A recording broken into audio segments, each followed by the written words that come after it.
दोस्तों इस बार का यूनियन बजट काफी ज्यादा लोगों के लिए काफी अच्छा रहा है क्योंकि यहाँ पर गवर्नमेंट ने टैक्स एग्जेम्पशन दे दिया है 12 लाख तक का, जो कि मिडिल क्लास फैमिली के लिए काफी ज्यादा राहत देगा। क्योंकि अभी तक जो भी लगता था हमें कि यार कितना टैक्स देना पड़ता है, मतलब हम टैक्स से परेशान हो चुके थे, लेकिन अब 12 लाख की लिमिट लगा दी गई है। मतलब कि जिनकी 10-11 लाख रुपए की सैलरी है उनको कोई भी टैक्स नहीं देना पड़ेगा, उससे ऊपर के लोगों को टैक्स देना पड़ेगा। और इसी के साथ साथ गिग वर्कर्स के भी यहाँ पर थोड़े से मजे आ चुके हैं, जो कि डिलीवरी बॉय वगैरह होते हैं, जो जोमेटो के लिए काम करते हैं, स्विगी के लिए काम करते हैं, जो कि इंपॉर्टेंट पार्ट है इंडिया की इकोनॉमी का। और इंडिया को इतना मॉडर्नाइज करने में इनका सबसे बड़ा योगदान है। क्योंकि आज आप देखते होंगे घर बैठे बैठे आपको ही खाना मिल जाता है, कोई भी चीज आप ऑनलाइन मंगा रहे हो वो मिल जाती है, और वो भी 10 मिनट में मिल जाती है। तो यहाँ पर इनको फिर भी जॉब सिक्योरिटी नहीं थी और इनको फुल टाइम जॉब वाला बंदा नहीं माना जाता था, जिसकी वजह से अब गवर्नमेंट ने क्या किया है कि इनको एक्सेस दे दी है ई श्रम पोर्टल की, जिससे कि इनको एक आईडी कार्ड मिल जाएगा और इनका भी इंश्योरेंस होगा। जिस तरीके से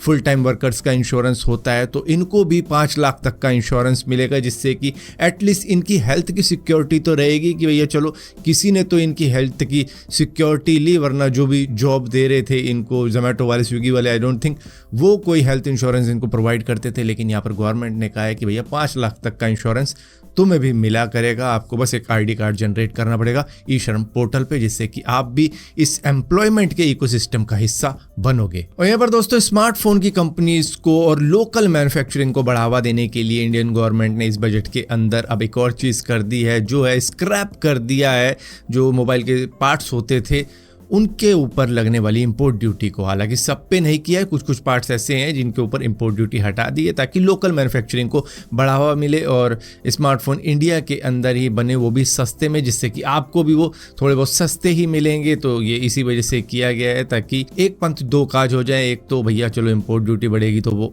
यहीं पर मैन्युफैक्चरिंग करना प्रेफर करेंगे, और ऊपर से मोबाइल फोन भी फिर आपको सस्ते दिए जाया करेंगे। दोस्तों आपके मोबाइल के अंदर आपने शायद वीपीएन इंस्टॉल कर रखा होगा या फिर इंस्टॉल करके डिलीट कर दिया होगा, लेकिन अब क्या है कि गूगल ही वेरीफाई करके बताएगा कि भैया कौन सा वीपीएन सेफ है और कौन सा नहीं। आप कोई सा भी वीपीएन इंस्टॉल कर सकते हो, उसकी कोई दिक्कत नहीं है, उसके लिए वो आपको नहीं रोकेगा, लेकिन फिर भी वो एक थोड़ी सी वार्निंग जरूर देगा कि भाई ये वीपीएन में दिक्कत हो सकती है क्योंकि ये हमने वेरीफाई नहीं किया, लेकिन हाँ ये वीपीएन हमने वेरीफाई कर रखा है तो इसको आप सेफली यूज कर सकते हो, इसमें सारे सिक्योरिटी चेक्स हमने करके देख लिए। तो ये एक ऐसी ऐप है जो कि आप बेफिक्री से इंस्टॉल कर लो। तो यहाँ पर ये ऐसा क्यों कर रहे हैं, मे भी गवर्नमेंट के साथ में कुछ बातचीत हुई होगी, वीपीएन वाले सुधर तो रहे नहीं है, क्योंकि जो भी उन्होंने कहा है कि भैया 4-5 साल का डेटा आपको संभाल के रखना है, तो कोई संभाल के रख रहा है, कोई नहीं रख रहा है। तो उन चीज़ों को शायद फिल्टर करने के लिए इन्होंने कह दिया सीधा गूगल प्ले स्टोर को ही कि भैया आप ही संभालो ये सारी बातें। तो उन्होंने अब इस तरीके की चीज़ें कर दी हैं कि भैया वेरीफाई करेंगे कि भैया ये हमने डेवलपर से ही चेक कर लिया है कि भैया डेवलपर के एंड से ही ये चीज़ बिल्कुल सही है, कोई दिक्कत इसके अंदर है नहीं, तो आप इसको बेफिक्री से इंस्टॉल कर सकते हो। लेकिन इंस्टॉल करने के बावजूद भी उसमें एक चीज़ तो लिखी हुई है कि भैया वेरिफिकेशन के बावजूद भी कोई गारंटी नहीं है कि ये कंप्लीटली सेफ है। तो खैर सेफ तो कोई भी एप्लीकेशन नहीं है, क्योंकि हैकर का जब दिमाग चलता है तो वो कुछ भी बाईपास करके हैक कर ही डालता है और एक्सेस कर लेता है, जो भी मतलब उसको डेटा वेटा चुराने का होगा वो कर ही लेते हैं जब करना होता है। लेकिन हाँ फिर भी एक श्योरिटी के तौर पे इन्होंने कहा है कि चलो हमने वेरीफाई कर रखे हैं कुछ वीपीएन, वो आप डालो बेफिक्री से, कोई दिक्कत नहीं। तो सर डीप सीक एआई ने जो भी चीजें करी हैं उसके बाद में भाई इनके ऊपर क्या क्या नहीं हो रहा है। ताइवान ने भी इनके ऊपर थोड़ा सा पार्शियल बैन लगा दिया कि भैया गवर्नमेंट के ऑफिशियल और आर्मी वाले इसको यूज नहीं करेंगे, क्योंकि चाइना कुछ भी कर सकता है। और यहीं पर यूएस परेशान है कि इन्होंने इतना स्ट्रॉन्ग, इतना एफिशिएंट, इतना बढ़िया एआई कैसे बना दिया, कहीं इनके पास में एनवीडिया की हाई एंड चिप तो नहीं है। तो वो भी इन्वेस्टिगेशन कर रहा है कि भैया इन्होंने ये काम किया कैसे, और अगर इन्होंने उन हाई एंड चिप्स का यूज़ किया है तो इनको भी बैन करना पड़ेगा। तो इस तरीके की चीज़ें कर रहे हैं कि भैया हमारा ओपन एआई, हमारा गूगल का जेमिनी एआई, ये कैसे बीट कर दिया चाइना वालों ने इतना सस्ता डीप सीक बना के। तो अब इनके ऊपर इन्वेस्टिगेशन हो रही है। मे बी इनके पास में हाई एंड चिप होगी जो कि शायद एनवीडिया ने बैन तो कर रखी है, लेकिन उन्होंने कुछ बाईपास तरीका लगा के कुछ करके पा लिया उन हाई एंड चिप्स को। दोस्तों वैसे तो आईफोन के अंदर एसओएस का फीचर मौजूद है, लेकिन वो में भी कई सारे लोगों को एक्सपेंसिव पड़ता हो बाहर की कंट्री के अंदर, जिसकी वजह से स्टारलिंक ने अपना सपोर्ट भी दे दिया है iOS 18.3 को, लेकिन अभी उसकी स्टार्टिंग नहीं की है। दरअसल इनकी पार्टनरशिप हो रखी है, आपको मालूम होगा, टी मोबाइल के साथ में, और टी मोबाइल और स्टारलिंक मिलके अब क्या खिचड़ी पकाने वाले हैं कि वो आईफोन को सपोर्ट देने वाले हैं अपने सैटेलाइट का, जिससे कि भैया उससे मैसेज कॉल वगैरह की जा सकती है। तो यहाँ पर जिसके पास में iOS 18.3 है उन फोन्स को ये सपोर्ट करेगा, लेकिन यहाँ पर इंडिया के अंदर तो ये काम नहीं करेगा। लेकिन हाँ, बाहर की कंट्री जिनके पास में टी मोबाइल का नेटवर्क आता है वो ज़रूर सपोर्ट देंगे iOS 18.3 को सैटेलाइट के थ्रू कॉल करने का रिमोट एरिया के अंदर। हालांकि ये महंगा लगता है लोगों को, लेकिन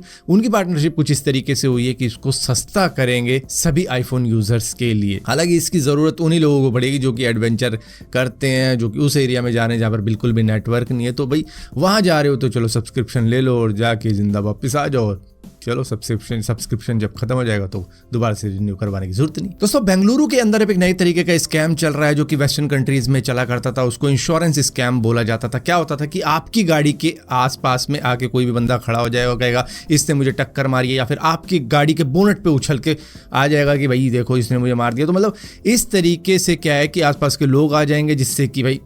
वो भी हो सकता है कि मतलब पैसे आपको देने पड़ जाएं। तो भाई ये भी चीज़ हो सकती है। लेकिन वेस्टर्न कंट्रीज़ के अंदर इंश्योरेंस क्लेम करते थे इस तरीके की चीज़ करने के बाद में, जिससे कि उसको पैसे मिल जाते थे कि भैया मेरे चोट लग गई, इतना पैसा लगने वाला है, तो भैया सामने वाला बंदा पैसे देता था। तो वही सेम चीज़ बेंगलुरु के अंदर भी हो रही है, जहाँ पर अभी रिसेंटली 2-3 केसेस ऐसे आए हैं जहाँ पर लोगों ने कोशिश यही करी है कि आपकी गाड़ी के ऊपर आके एकदम से कूद जाएंगे और कहेंगे भैया इसने मुझे टक्कर मार दी। बेशक से आपकी गाड़ी खड़ी हो, तो अगर आपके पास में डैश कैम नहीं है तो भैया पुलिस के चक्कर, लीगल हैसल के चक्कर आपको काटने पड़ सकते हैं, जहां पर पैसे तो आपकी जेब से निकलवाएंगे इस तरीके के स्कैम करने वाले लोग, क्योंकि ये जानबूझ के आपकी गाड़ी के सामने आ जाएंगे और हाथ पकड़ लेंगे, टांग पकड़ लेंगे या रोड के ऊपर लौट जाएंगे कि इसने मुझे गाड़ी मार दी। अब कोई अड़ियल बंदा हुआ या फिर कोई पिया हुआ बंदा हुआ वो तो शायद चढ़ा के निकाल देगा इनके ऊपर से, लेकिन जो इनोसेंट बंदे होते हैं ना वो फंस जाते हैं इस तरीके के स्कैम में और फिर वो पैसे देते हैं मजबूरन। तो अपनी गाड़ी के अंदर डैश कैम लगाना आज के वक्त में काफ़ी ज़्यादा ज़रूरी हो चुका है, जो कि कई जगहों पर आपके काम में आ जाता है, चाहे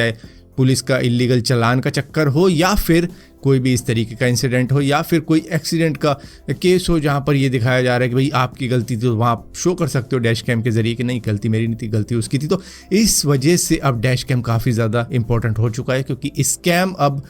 फेक रोड एक्सीडेंट के भी बढ़ रहे हैं।